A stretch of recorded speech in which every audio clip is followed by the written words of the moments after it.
Hello, my name is Ren Leggy, Ark's Client Portfolio Manager. Thank you for your interest in Ark's innovation-based strategies via Nikko Asset Management. Today, I would like to provide you with a short but detailed portfolio update for those of you that have invested or are considering investing in the Ark Disruptive Innovation Strategy. First, I'd like to discuss some of the top contributors and detractors on performance. So the stocks that have contributed to performance during the quarter were Signify, Tesla, Coinbase, CRISPR Therapeutics, and Ginkgo Bioworks. So I'll highlight just two of those. The first was Signify Health. So shares of Signify Health traded up more than 30% after the news that CVS would be acquiring the company for $8 billion. The news of the potential acquisition came after Amazon's recent acquisition of One Medical, suggesting an emerging pattern of consolidation in the digital health space. Signify Health seeks to activate the home as a central location to healthcare, enabling its members to avoid inefficient and unnecessary medical costs. So we hate to see our companies taken out. That is certainly one of the risks that we do face in this environment when a lot of our stocks are trading, anywhere from 70 to 80% down from their highs. But we did, it was acquired at a significant premium, so it was a net positive contributor to performance. The second contributor was Tesla. So Tesla shares appreciated in early July after it announced June sales of its Chinese-produced vehicles that increased about 142% sequentially, and then 135% on a year-over-year basis. During the earnings call last quarter, Musk said that Tesla aims to produce 40,000 vehicles globally per week by the end of this year.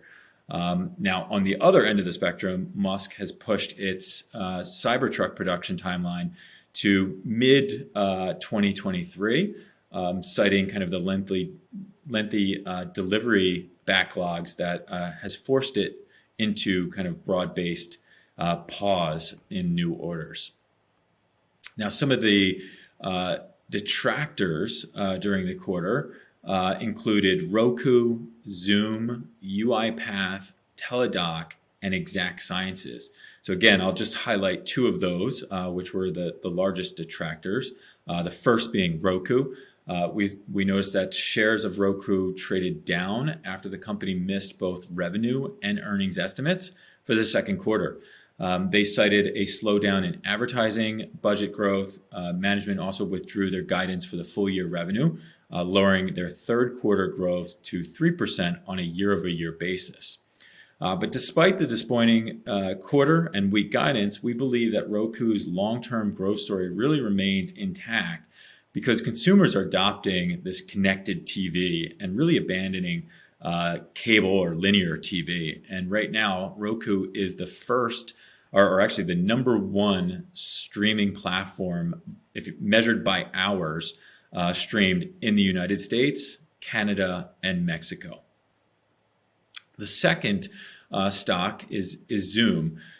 Zoom shares fell after the company reported their second quarter earnings that surpassed consensus expectations but missed on revenue. The revenue grew only 8% on a year-over-year basis, which is about 200 basis points lower than the 10% consensus expectation, but which was based on their churn in non-enterprise online customers. Now, enterprise revenue grew 27%, and that now represents roughly 54% of their total revenue.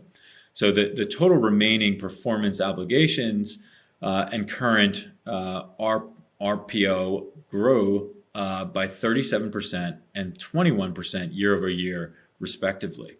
So in our view, the strong growth in RPOs really confirms that Zoom's user base and business model are really moving towards longer, higher value enterprise contracts. And our Zoom investment thesis assumes the overwhelming majority of Zoom's business will be in enterprise by the end of 2026. And we maintain a very high conviction in Zoom's potential to share with Microsoft a majority of the enterprise communications platform space. So you can also find we open sourced Zoom and our model, same with Roku. So be sure to check those two out on our website. During the quarter, do want to highlight some key purchases and sales during the quarter. Now, we've done a lot of consolidation over the last 18 months. So you may have noticed that over the last 6 months, we haven't been trading as frequently, but we have made some two new additions.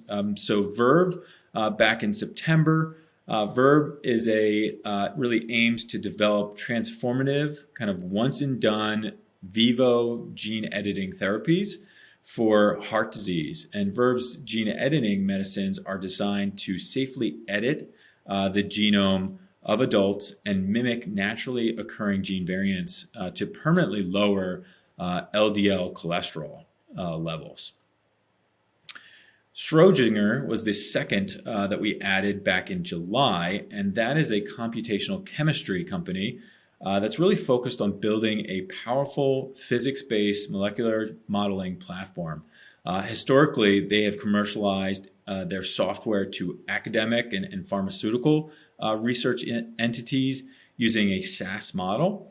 But as its technology has improved, they have now begun to sign large-scale drug development agreements with pharmaceutical companies. And we expect that their drug discovery and development software will be a dominant tool for the future of pharmaceutical development by focusing on pure mathematical simulation instead of pattern recognition. So we think that their platform provides a very unique flexibility that is key to their success.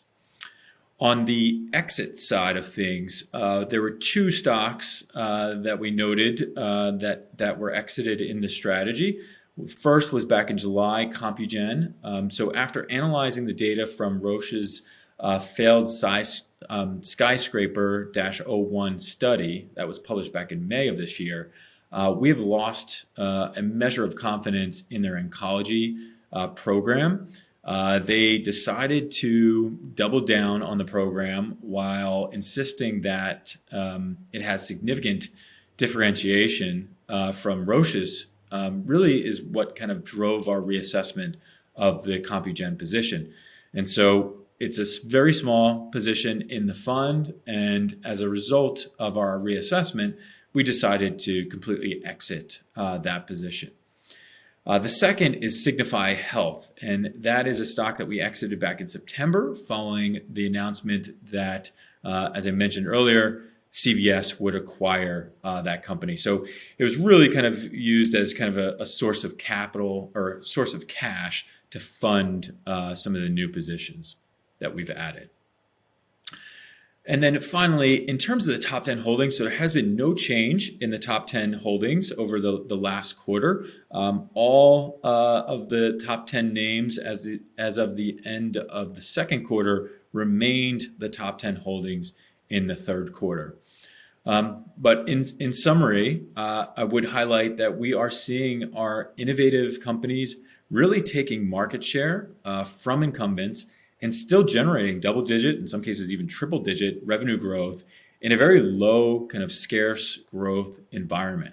So our stocks, we're seeing many of our stocks trading at pre-COVID price levels, or even at below levels of their bottom reached during COVID of March of 2020.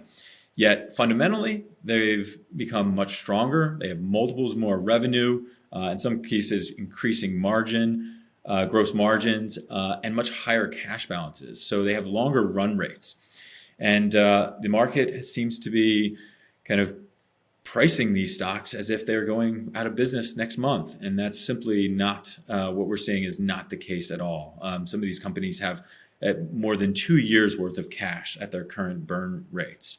So we've been continuing to open source our models for a number of our top holdings just to show how deeply discounted these stocks are right now. And we think, if the Fed is forced to pivot, that because of all the deflation we believe is currently in the pipeline, that these stocks are really poised for a rebound that could be fairly strong. So with that, I would like to thank you for watching. Ark, in collaboration with Nikko Asset Management, plans to continue these quarterly updates to share our thoughts and portfolio actions. And we hope this information and transparency is helpful as you continue your journey in innovation investing. We understand the current market situation is still challenging, but we do believe that even in the headwinds of rising interest rates and potentially increasing inflation, that these innovative technologies and companies that we're investing in should provide long-term growth. You have to have that long-term time horizon. So we're still very excited for what's to come. Thank you.